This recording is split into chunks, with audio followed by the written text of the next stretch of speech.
Sup my dudes, Valkyrja, and today I'm going to be talking about a video I saw yesterday, and I want to be talking about it because it's an interesting discussion topic because the YouTuber had a very interesting take on something that is a big problem in Genshin that has persisted a while, that we've all beaten over the head. We've beaten that dead horse quite a bit, so I want to talk about it because it had a very unique perspective. Now, before I get into it, I want to make very, very clear nobody is to insult said content creator about their opinion, because I believe everybody's entitled to their opinion. I do not want you guys insulting anybody but me in the comment sections. And I am not making this to berate or belittle the content creator. I'm making this purely for discourse to open up the conversation, because I do believe that is a very interesting opinion they had.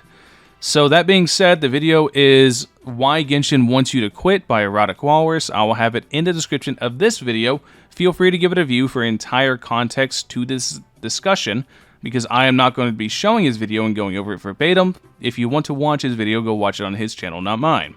So basically, I want to go ahead and talk about exactly everything he brought up. So one of his main points was Genshin wants to remove the negative side of the player base by not adding it in-game and basically weeding those people out. And I don't really necessarily agree with that, because by every metric we have, as you can see here, Genshin is estimated to have an average of 62.3 million people in the last 30 days. And also, during the highest daily count for one of those days was 10.3 million, which is more than 5 times World of Warcraft's player base. You can see here, by every metric, the game has been growing. The game shows no sign of slowing down. Here, if I switch over here, you can see the sales chart of Yelan and Xiao breaking the record yet again. The game shows no sign of slowing down, either financially or between financial success or basically any other measurement of success. The game is going to constantly keep growing. That's just how it is. That's because people genuinely like the game. That's just what it is. So the idea of people, or of the game, wanting to weed out, or Genshin specifically, or Hoyo wanting to weed out people by not adding in-game, to me is kind of not necessarily true, because by every metric, the game's just been increasing in player base and financial success. So by them not adding in-game, the only people that they're really hurting is kind of themselves, because the player base, any gacha game wants a retention in player base, because if you have a whale that's in your game, the odds of them spending again are insanely high.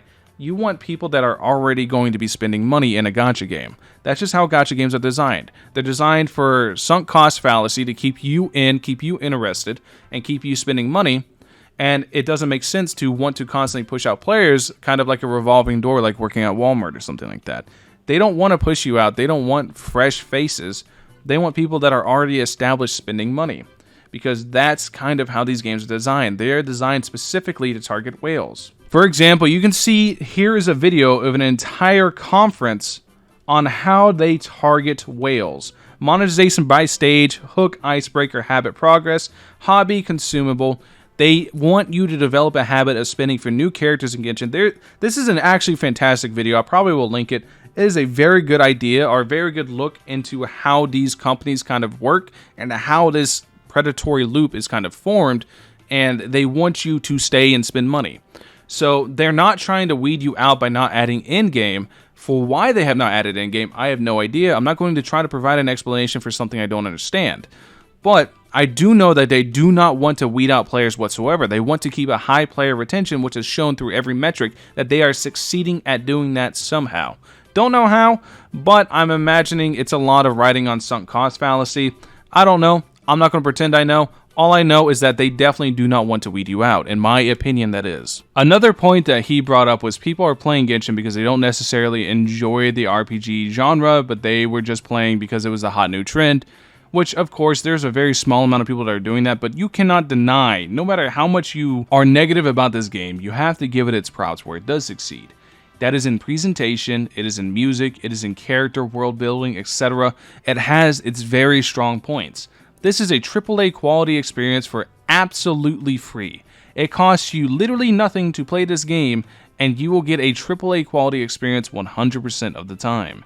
Now, you can move faster with spending money, which is another point he brought up, which I'll talk about in a second. But at the end of the day, there is a lot of people who came into the Genshin never playing a video game before in their life and falling in absolute love, because that is how this game is. is a very, very polished AAA experience, Hoyo did an excellent job in everything but the end game. That is probably the biggest detriment to this game, and it's probably the only takeaway that I've ever had. I do poop a lot on this game, but I am a cynical, very critical person. I've always been like this. I'm like this to myself. So a lot of my negativity is poking at something I enjoy. I enjoy Genshin. I want it to be better. I want it to succeed. So I give a lot of very cynical criticisms towards it. This is a very good game regardless. And then probably the final point he brought up that I want to talk about is the fact that by bringing in a lot of new players, they are going to be more incentivized to spend money to catch up, which is yes and no. Yes, people will be incentivized to spend money to catch up, but I'm going to tell you this as a whale already. I was incentivized at the beginning to spend money to progress because I wanted to play the game, and the game does not let you play it enough. Because right now, as the in-game players are playing the game, we forget how much resin constrains everything.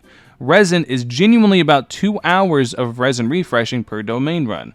So whenever progress actually matters to your account, whenever every artifact run is insanely valuable, 2 hours per domain run is a lot.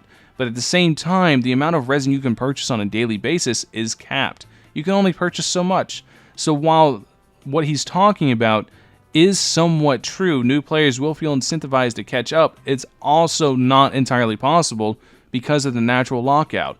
And also, whenever you did play at the very beginning, before you were an in-game player, you paid money, well, not you, but I know a lot of whales like myself did. We paid money to resin refresh, max resin refresh, almost on a daily basis because we wanted to progress our characters more, not that we were trying to catch up or race anybody. We just wanted to make our characters stronger because we thought that there was going to be something fun to do at the end of the game. So, in the end, I think the cynical people like myself, or people telling other people, hey, don't rush, take your time, enjoy the game, are very, very necessary to the community because it's going to let people enjoy their experience further and de-incentivize people to actually spend money. Because you don't need to spend money to succeed in Genshin Impact, and that's one of the beauties of this game, is the fact that you can beat this game entirely free to play. It's been shown by many content creators, many YouTubers, even Indiasi has done it with insane restrictions. There have been so many content creators that have basically covered or shown why you can entirely beat this game free to play. You don't need to spend a dime to fully enjoy Genshin Impact to its absolute fullest. But yeah, that's basically the video. I just wanted to talk about it. I thought it was an interesting discussion to be had, so I wanted to make a video responding to the topics he listed and kind of rebut some points and give you guys my own opinion on that. Now, keep in mind, like I said, I don't want any negative comments in the comment section below about Mr. Walrus. He's just putting his opinions on the internet, as we're all entitled to do. You are more than welcome to discuss the ideology itself and basically the opinions themselves to yourself, basically, or on the comment section, whatever. Whatever, you're basically able to discuss it on the comment section. And make sure to go also show Mr. Walrus some love because he originally made the video, and it was a very thought-provoking video, and it made me want to, talk about it and discuss it. Anyways, thank you guys for watching. As always, I'll catch you guys in the next one. Peace.